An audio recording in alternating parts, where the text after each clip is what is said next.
Pilar Rodríguez es cámara de televisión desde hace más de 20 años. Trabaja como cámara para informativos y programas. Es una súper observadora. Buenas tardes, Pilar. Hola, buenas tardes.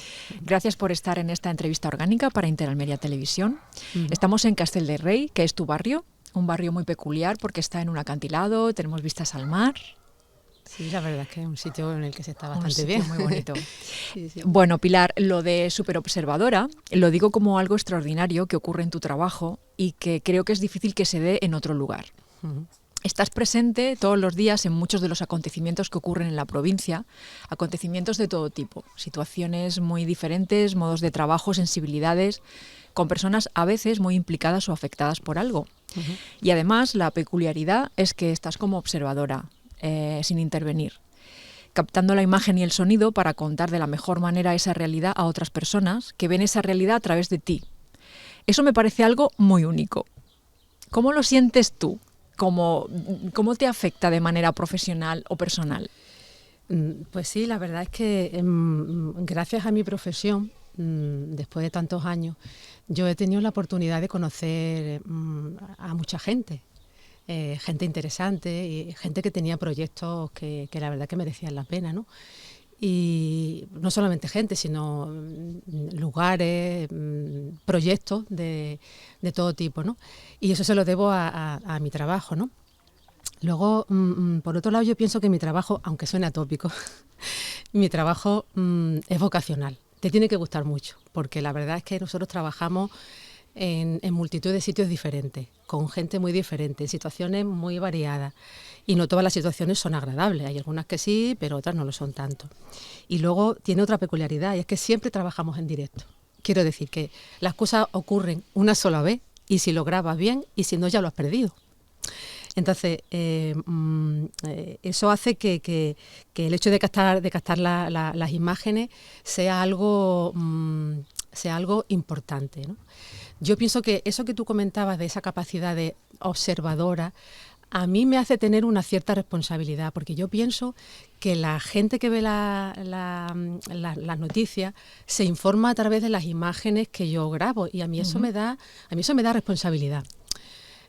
Porque, claro, yo pienso que yo tengo que ser lo suficientemente objetiva para no participar de lo que ocurre, aunque a veces es difícil. A veces es difícil porque, no sé, se me viene a la cabeza, por ejemplo, el caso del niño Gabriel, ¿no?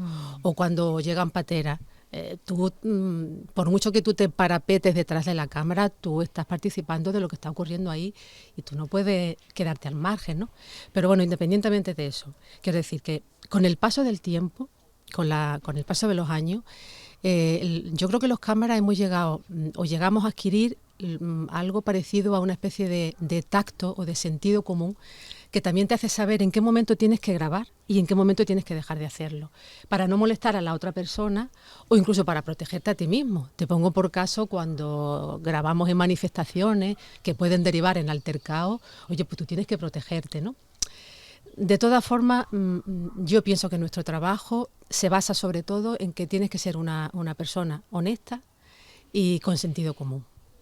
¿Y cómo es el día a día de ese trabajo? Porque me gustaría que contaras detalles que damos por sentado, pero que a lo mejor no todo el mundo conoce, de cómo es el trabajo para un informativo diario.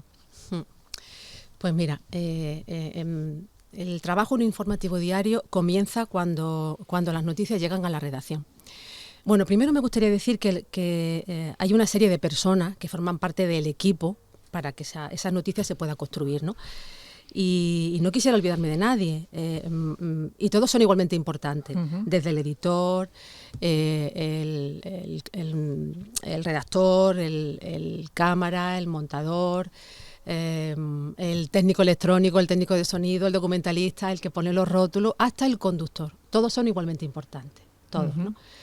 Ya te digo, cuando las noticias llegan a la redacción, que pueden llegar de diferentes formas, por ejemplo, pueden llegar a través de otros medios de comunicación, pueden llegar a través de agencias de información o pueden llegar, por ejemplo, a través de agendas personales de los redactores o de otras personas de la redacción.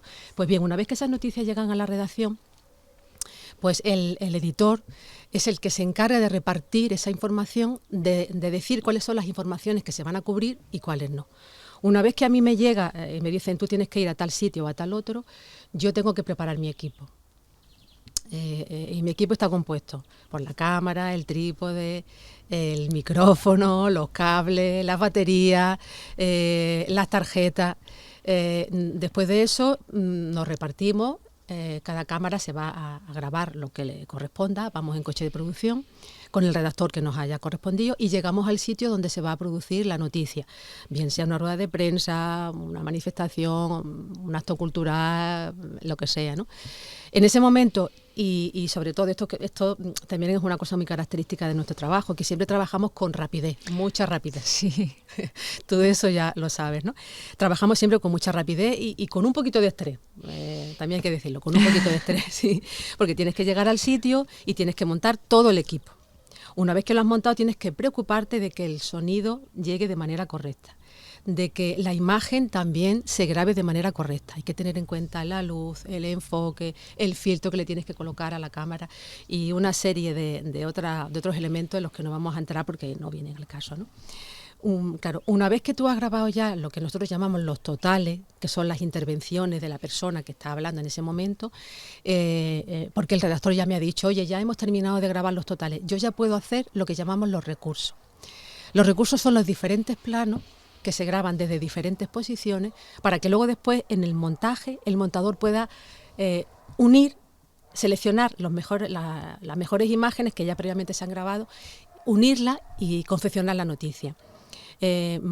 Por otro lado, y ya en redacción, el redactor es el que se encarga de escribir la noticia de manera clara y concisa para que la pueda interpretar bien el espectador. Y luego después, con la voz en off del redactor y con esas imágenes que se han seleccionado y esos totales que también se han seleccionado previamente, se confecciona la noticia. Y luego queda el último paso. Qué laborioso. Sí, es que es muy laborioso. Después de eso queda el paso que es la emisión, ¿no? La emisión.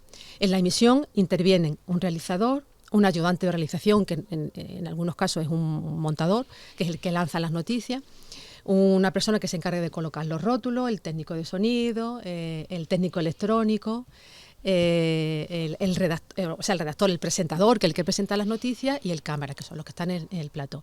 Y ahí acaba, digamos, el proceso desde la elaboración hasta que la noticia llega a nuestras casas, ¿no? En una mañana, una noticia, un minuto y muchas noticias. Es mucho trabajo. Claro, eso yo he contado el proceso de una noticia, son muchas noticias. Claro. Pueden ser 8, 10 sí. En una mañana. En una mañana. Para hacer un informativo en directo. Para hacer un informativo que puede durar 15 o 20 minutos, sí, en directo. Mucho trabajo. Sí. Los equipos han evolucionado muchísimo, por suerte. ¿Cómo ha influido ese cambio? Pues mira, claro, yo llevo ya bastante tiempo trabajando en esta profesión y cuando yo empecé aún se seguían utilizando unos equipos que utilizaban el formato U-matic, que eso ya hace ya muchísimos años, pero sí, se seguían utilizando en esa época. Esos equipos estaban compuestos por un lado estaba lo que era el cuerpo de cámara, y por otro lado estaba el magnetoscopio donde se graba la información. Yo recuerdo que yo iba con la cámara al hombro, el magnetoscopio me lo colgaba de bandolera y luego con el trípode. O sea, yo parecía como una especie de Robocop. Bien, la verdad que eso lo usé muy poco tiempo. Luego después han ido apareciendo otros formatos ya con cámaras más compactas, por ejemplo el Betacam SP, todo esto en sistema analógico. Y luego posteriormente, claro, como esto ha evolucionado tanto, ya ha llegado hasta los sistemas digitales y nosotros ahora trabajamos con unas cámaras que son más pequeñitas, compactas, que utilizan un sistema digital, ¿no? El DVC Pro. Pero hay una cosa que me gustaría que la gente supiera y es el peso que tiene la cámara. La cámara que usábamos antes de esta que estoy comentando, que son más ligeras, llegaban a pesar entre 9 y 10 kilos. A eso había que añadirle 3 o 4 kilos que pesa el trípode. O sea que nuestro trabajo era bastante pesado. Ahora hemos ganado en ese sentido, porque las cámaras pesan mucho menos y claro, hemos ganado en agilidad. Una cosa que sí que me gustaría decir, al mismo tiempo que hemos ganado en agilidad, en que las cámaras son más ergonómicas, que pesan menos, que nuestras espaldas sufren menos, como la tecnología ha avanzado tanto y como vivimos en este mundo en el que lo único que importa es que las empresas sean más productivas, en ese afán de que las empresas de comunicación sean más productivas, lo que han hecho es reducir las plantillas, desgraciadamente. Es decir, en los sitios en los que antes había 4 informadores gráficos, ahora hay 2. Y yo soy de la opinión de que para que una empresa de comunicación funcione necesita calidad. Y la calidad no la da un aparato, una cámara de última generación. La calidad la da el profesional que está detrás y que lleva mucho tiempo preparándose para ello. Tenemos que hablar también de pandemia. Que aún estamos en ella. Sí. Cuando se decretó el confinamiento, tu trabajo se consideró esencial. Era necesario informar, pero trabajabas sin saber nada y todo sobre la marcha. ¿Cómo fue ese momento y cómo está siendo ahora? Pues mira, la verdad es que desde el primer momento nosotros no hemos dejado de trabajar ni siquiera en los primeros días del confinamiento más duro.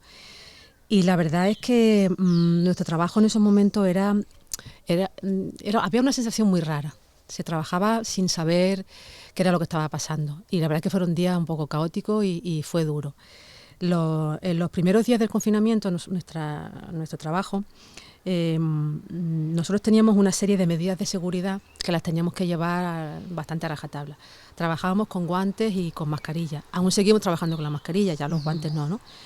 Luego teníamos también un protocolo que nos hacía limpiar de manera concienzuda, desinfectar los equipos de grabación cada vez que los usábamos. También recuerdo que usábamos una especie de film de plástico para cubrir el micrófono cuando hablábamos con la gente, y usábamos también una pértiga para poder respetar la distancia de seguridad de 1,5 metros entre el periodista y la persona a la que estaba entrevistando, ¿no? La verdad es que eso fueron días bastante duros, bastante difíciles, en los que salíamos a la calle a grabar. Grabábamos las calles vacías, sin gente.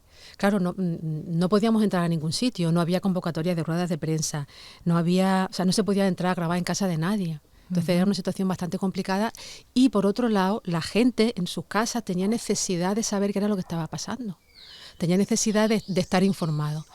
Y cómo la gente se ha seguido informando a través de los medios de comunicación, de todos los medios de comunicación. Pero los informativos han sido más importantes que nunca, yo creo, ¿no? Se ha consumido más informativos que en otras ocasiones. Por otro lado, también es verdad que en esos primeros momentos del confinamiento y luego durante la pandemia, al no poder ir a grabar a ningún sitio, pues empezaron a llegar las primeras imágenes de móviles.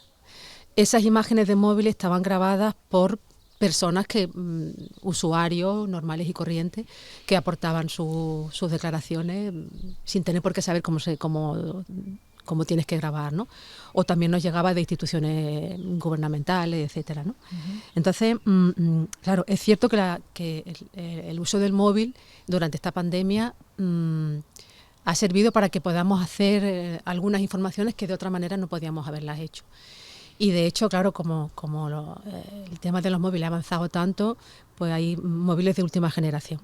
Pero yo hay una cosa que quiero que quede muy clara, y es que por muy bueno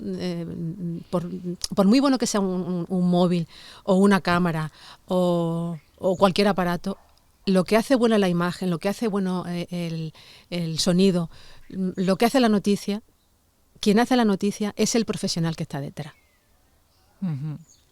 Totalmente. La televisión es un medio muy poderoso. ¿Cómo ves el contenido actual? ¿Ha podido saturar en su propia esencia? Y también, ¿crees que nos representa a toda la sociedad? Pues mira, yo creo que la televisión es un medio muy poderoso. Y cuando los contenidos de la televisión se usan de manera adecuada, es decir, cuando la televisión tiene contenidos adecuados, tiene contenidos que son interesantes, pues sí puede representarnos, ¿no? Por ejemplo, hay canales de YouTube, por ejemplo, en los que profesores se dedican a impartir enseñanzas. Eso me parece muy interesante. Hay podcasts de radio que se dedican a divulgar medicina, a hacer información sobre radioteatro. No sé, hay perfiles de redes sociales que se utilizan para buscar trabajo. O sea, todo eso es muy positivo. Pero claro, si por otro lado hay otras televisiones, otros medios de comunicación que usan contenidos vacíos en sus programas, pues claro, eso no nos representa.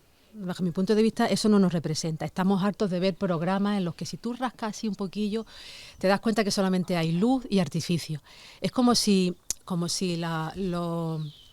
ese tipo de programas, la gente que los hace, la gente que los piensa, los guionistas, se creyeran que todavía estamos en esa época de la antigüedad en la que al pueblo se le daba pan y circo pues para que no pensara. Entonces, eso no nos representa. Esos contenidos no nos representan. Bueno, antes he hablado ya un poco de la grabación con un teléfono móvil, pero si hablábamos de redes sociales, hablamos de imágenes grabadas con un móvil. Aquí te pregunto en dos sentidos. Los móviles graban muy bien y cualquier persona en realidad puede grabar e informar sobre algo. Y por otro lado, esa calidad que ofrecen ya esas grabaciones, pues al final son utilizados por profesionales de medios de comunicación, cámaras o no cámaras.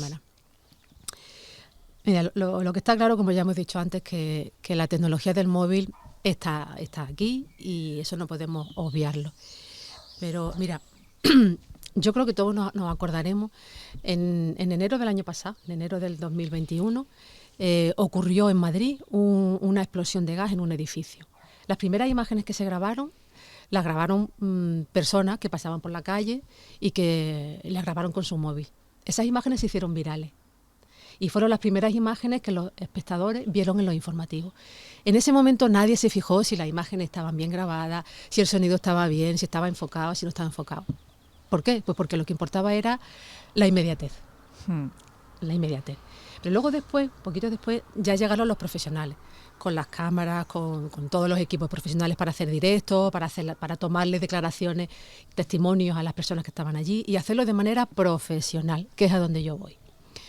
Y vuelvo a decir, el uso de un teléfono móvil, aunque sea de última generación, en manos de una persona que no tenga ni idea, que no sea un profesional, bajo mi punto de vista, no puede dar calidad. No puede dar calidad. Y yo creo que no todo vale. Aunque lo estamos viendo en algunos medios de comunicación, a mí me parece que la calidad y la profesionalidad está antes que el uso de cualquier imagen que no venga grabada de la manera correcta. También gracias a esa tecnología se hacen directos con una agilidad maravillosa. Esto también ha cambiado mucho. Mucho, muchísimo. Ha cambiado, mira, hasta el punto de que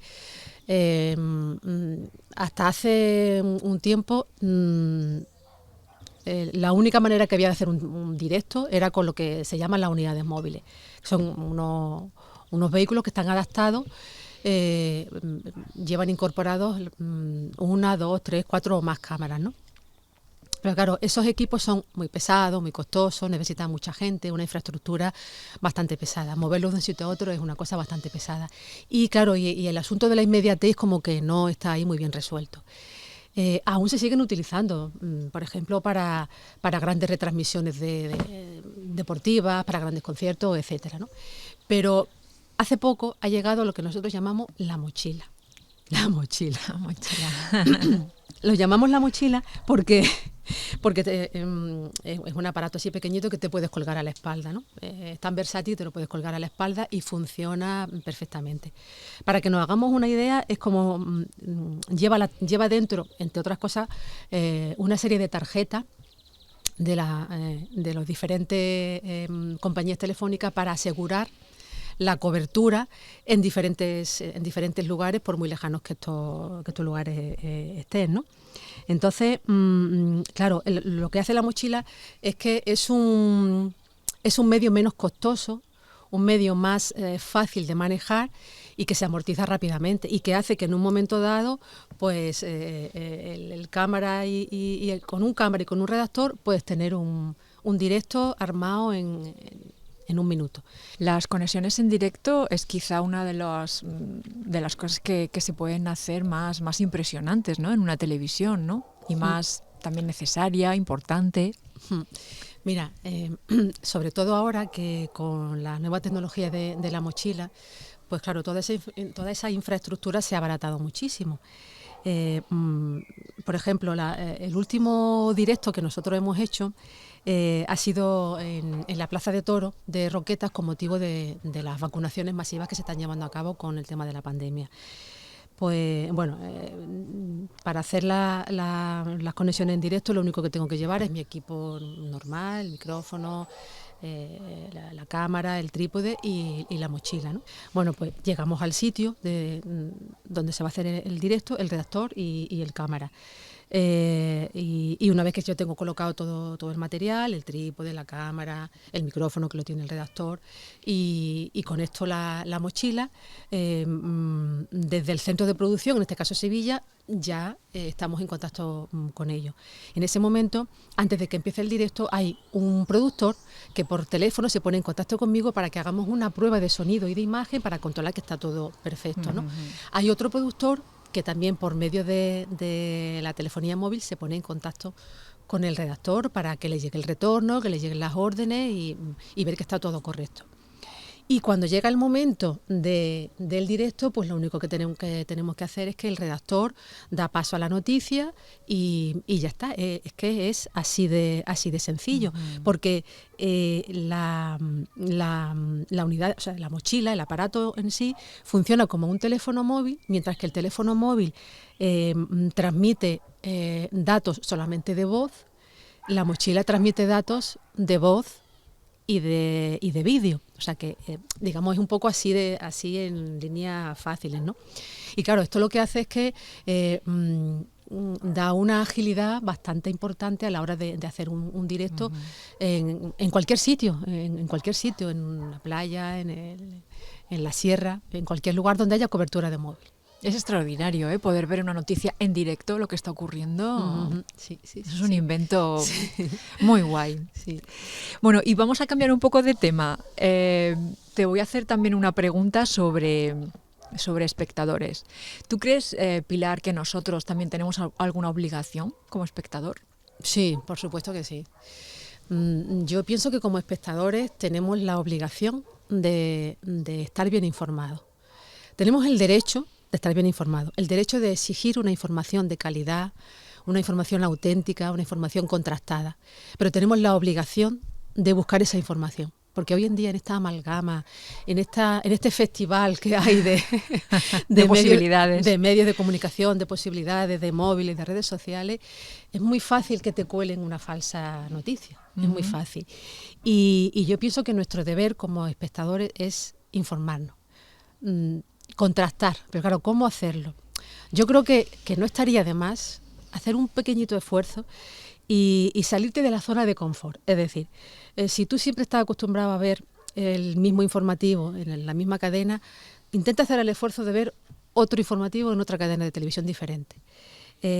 Visitar otros perfiles en las redes sociales, leer otros periódicos, contrastar una misma información y luego sacar tus propias conclusiones y de esta manera fomentar el espíritu crítico.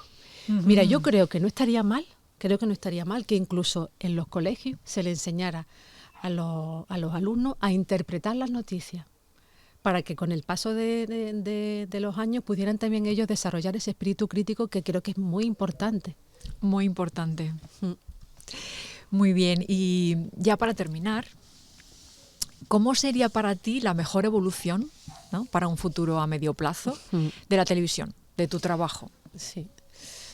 Mira, yo creo que lo más importante, una de las cosas importantes es que los medios de comunicación tienen que ser conscientes de que la revolución tecnológica está aquí. O sea, no es que esté llegando, es que ya está aquí, es que ya está aquí, ¿no? Hay, como hemos dicho antes, cantidad de youtubers que hacen que tienen canales de información bastante interesantes. Está la televisión a la carta, por ejemplo. Tú puedes ver la información donde tú quieras, el día que tú quieras y tal. Pero lo que está claro es que todo el mundo tiene ese deseo de informarse, a mí me gustaría que la televisión fuera una televisión la televisión del futuro, fuera una televisión de calidad, una televisión cercana a toda la gente, a gente de todas las edades, que los informativos de la televisión fueran rigurosos y fueran honestos y fueran cercanos a la gente, porque no en vano nosotros trabajamos por y para la gente. Y yo pienso que la opinión de la gente debería de ser lo más importante para nosotros como medio de comunicación, ¿no? Entonces, me gustaría decir que para conseguir esa calidad, hay que hacer que los informativos, que en los informativos trabajen profesionales con un salario digno, con unos recursos técnicos y económicos suficientes, porque si no, no se puede conseguir esa calidad que creo que es lo que hace que la gente se consuma o se enganche a ese medio de comunicación. Muy bien, pues la información es necesario para que seamos individuos libres. Pues muchas gracias, Pilar. Tenemos que terminar. Bueno. Muchas gracias por esta entrevista. Nada. Como siempre ha sido un placer escucharte. Sí. Así que gracias y hasta la próxima. Bueno, pues muchas gracias por este ratito que me ha pasado tan agradable. Estupendo.